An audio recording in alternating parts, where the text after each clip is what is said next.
Hello and welcome to today's story about the incredible resilience of a farmer who faced a devastating drought.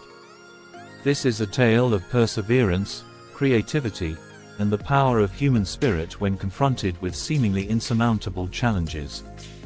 It's a reminder that sometimes, in the darkest of times, innovation and optimism are our greatest allies. Without further ado, let's dive into the story.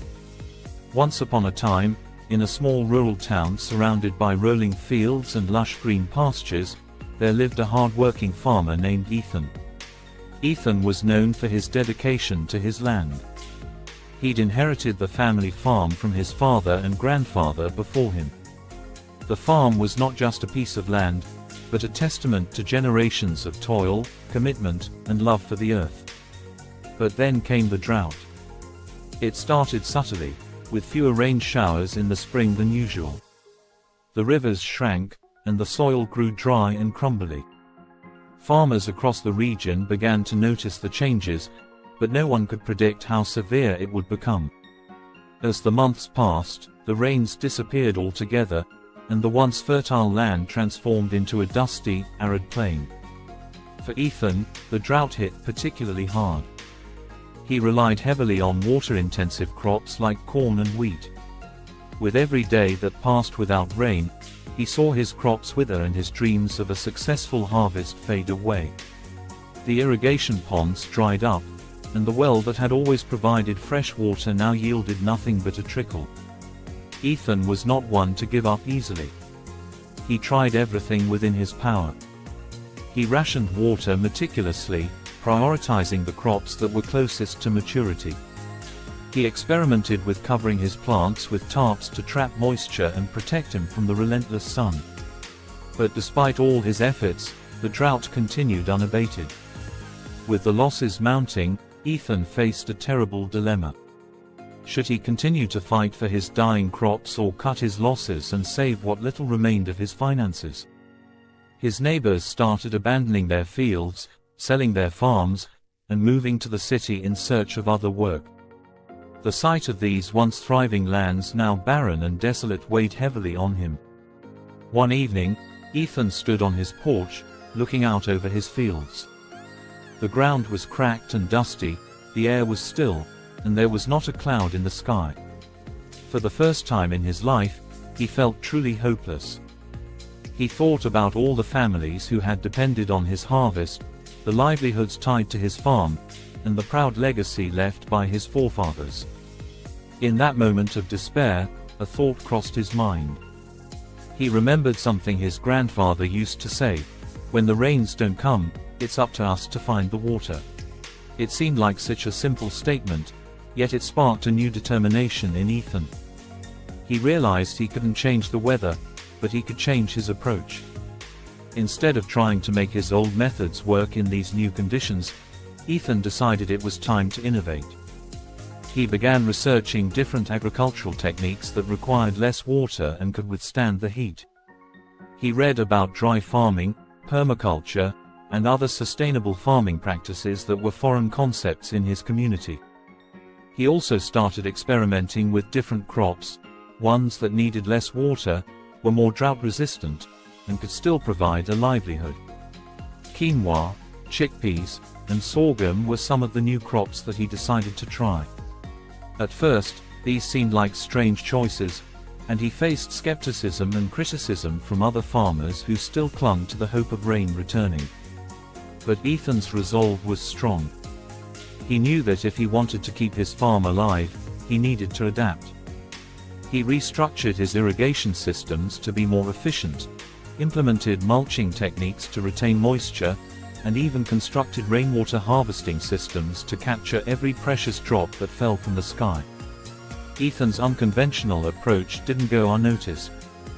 Other farmers, some of whom had already written off their fields as lost, began to take an interest in what he was doing. Some were curious, others were skeptical, but most were simply desperate for any solution that could bring their farms back to life. One by one, farmers began visiting Ethan's farm to see his new methods in action. They were surprised to see fields that were green and thriving amidst a sea of brown and dust. The sight gave them a glimmer of hope. Ethan welcomed them, sharing his knowledge and encouraging them to try new crops and techniques that were more suited to the harsh climate. He hosted small gatherings to discuss sustainable farming practices, bringing in experts to talk about soil health, water conservation, and crop diversification. At first, only a handful of farmers attended. But as word spread and more people saw the results on Ethan's farm, the gatherings grew larger. The community that had once been disheartened by the drought began to rally around these new ideas. A new beginning.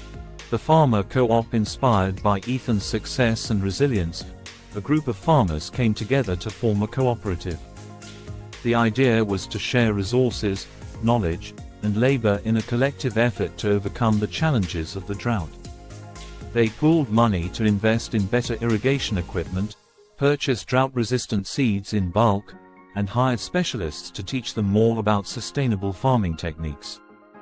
The cooperative also launched a campaign to educate the town's residents about the importance of supporting local farms during this difficult time. They held farmers' markets, where people could buy produce directly from the farms, and organized community events to raise awareness about the importance of agricultural resilience. Over time, the cooperative grew, attracting not just farmers, but other local businesses, volunteers, and even nearby towns. What started as a desperate attempt to survive became a movement that revitalized the region. The long-awaited rain one day, after several years of drought, something incredible happened. The skies, which had been clear for so long, began to darken. Thick clouds rolled in, and the scent of rain filled the air. The first drops were tentative, but soon they turned into a downpour. The rain lasted for hours, soaking the parched ground and replenishing the rivers and ponds. People stood outside, letting the rain wash over them, laughing and crying in equal measure. It felt like a miracle. But unlike before, the farmers were not relying on this rain to save them. They had built a new kind of agriculture, one that could withstand the tough times and take advantage of the good ones. When the rain ended and the fields began to bloom, the community was ready to make the most of it. Years later, the region became known for its innovative and sustainable farming practices. The cooperative expanded, and the farmers were able to pass down not only their lands, but also the knowledge of how to adapt and thrive in the face of adversity. Ethan's farm, once on the brink of collapse, was now a model for success. Ethan, now an older man, would often reflect on those dark days at the beginning of the drought. He realized that what he thought was an ending had actually been a new beginning. His willingness to change and to embrace new ideas had not only saved his farm, but had also inspired an entire community. He didn't think of himself as a hero or a pioneer. To him, he had simply done what needed to be done to keep his farm alive. But for the people around him, Ethan was more than just a farmer. He was a symbol of hope and resilience. Conclusion. And sir, the story of Ethan and the drought is not just about a farmer saving his land. It's about the power of innovation, the strength of community, and the resilience of the human spirit. It's a story that reminds us that no matter how dire a situation may seem, there's always a way forward if we're willing to adapt, learn, and support one another. Thank you for watching, and I hope this story inspired you as much as it did me. If you enjoyed this tale of hope and perseverance, don't forget to like, share, and subscribe for more stories like this one. Until next time, keep believing in the power of change. In every drought, there's a seed of hope. It's up to us to find it, nurture it, and let it grow.